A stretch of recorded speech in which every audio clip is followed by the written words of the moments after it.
പറയുന്നത് it's A person. ഇതൊരു വ്യക്തിയാണ്. ഞാനിപ്പോ എവിടെ, എന്റെ ഒരു ക്വാളിറ്റി ആയിട്ടില്ല ഒരിക്കലും. എവിടെ പോയാലും ഈ വിശുദ്ധ ഗ്രന്ഥം കൊണ്ട്, ഇപ്പൊ ഏത് ഹോസ്റ്റലിലേക്ക് മാറിയാലും, ഇപ്പൊ വിവാഹം കഴിച്ച വീട്ടിൽ, ഇപ്പൊ എന്റെ പേഴ്സണൽ ബൈബിൾ ഞാൻ എവിടെ പോയാലും കൊണ്ടുവരും. കാരണം ഐ നീഡ് ഗൈഡൻസ്. എന്ത് ചെയ്യണം, എങ്ങോട്ട് പോകണം, എന്ത് തിരിയണം. എന്റെ അപ്പ എനിക്ക് വാട്സപ്പിൽ മെസ്സേജും ഗൈഡൻസും എന്നെ ഫോൺ ചെയ്യുന്നത് ഇങ്ങനെയാ. എന്റെ അപ്പന്റെ കോൾ എനിക്ക് വേണമെങ്കിൽ എന്റെ കയ്യിൽ ഈ മൊബൈൽ ഫോൺ വേണം. So this is my mobile phone, this is my fathers mobile number. So എനിക്ക് എന്റെ അപ്പനെ കോൺടാക്ട് ചെയ്യണമെങ്കിൽ എന്റെ മൊബൈൽ ഫോൺ വേണം.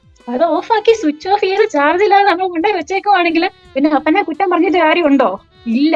കാരണം ഹീസ് അവൈറ്റിംഗ്. പുള്ളി ഈശോ നോക്കിയിരിക്കുക, കൊതിയാ.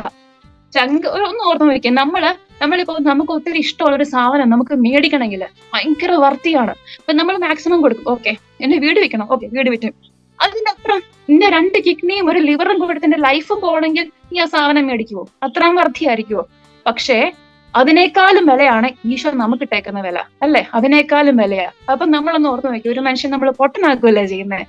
നീ എന്റെ കൈയും എന്റെ കാലുമായിട്ട് എന്റെ മകള് ഈ ലോകത്ത് സഞ്ചരിക്കും, ഐ ട്രസ്റ്റ് യു എന്ന് പറഞ്ഞ് അവസാന തുള്ളി രക്തവും ഒഴിച്ച് ഓരോ അടിയും ഏറ്റ് ആ ശരീരത്തിൽ നിന്ന് ആ മാംസം അടർന്നു പറഞ്ഞപ്പോഴും എന്റെ പേര് ഈശോ വിളിച്ചത്, എന്റെ ജീനെ, അല്ലെ, എന്റെ നിബിനൻ, എന്റെ ആശിഷ് എന്ന ഓരോ പേര്, എന്റെ ജോയ്സി, ആ പേര് വിളിച്ച് എന്റെ ഈശോ എനിക്ക് വേണ്ടി മരിച്ചപ്പോ എന്റെ അപ്പൻ എന്നെ എത്ര മാത്രം വിശ്വസിക്കുന്നു, അല്ലെ?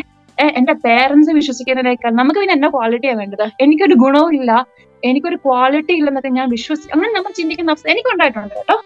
എന്നെ എന്തിനു കൊള്ളാമെന്ന് എന്നെ സ്നേഹിക്കുന്നുണ്ടോ? അങ്ങനത്തെ ഒക്കെ സിറ്റുവേഷൻ ഉണ്ടാകുമ്പോഴത്തേക്കും ഈ മനുഷ്യൻ എന്താ നമുക്ക് വേണ്ടി ചെയ്തത്? ഈ മനുഷ്യൻ ഓരോ സെക്കൻഡും 365 ദിവസവും ഞാൻ ആകുലപ്പെടാതിരിക്കാൻ വേണ്ടി ബൈബിളിൽ 365 തവണ പറഞ്ഞിട്ടുണ്ട്, ഭയപ്പെടേണ്ട, ഞാൻ നിന്നോട്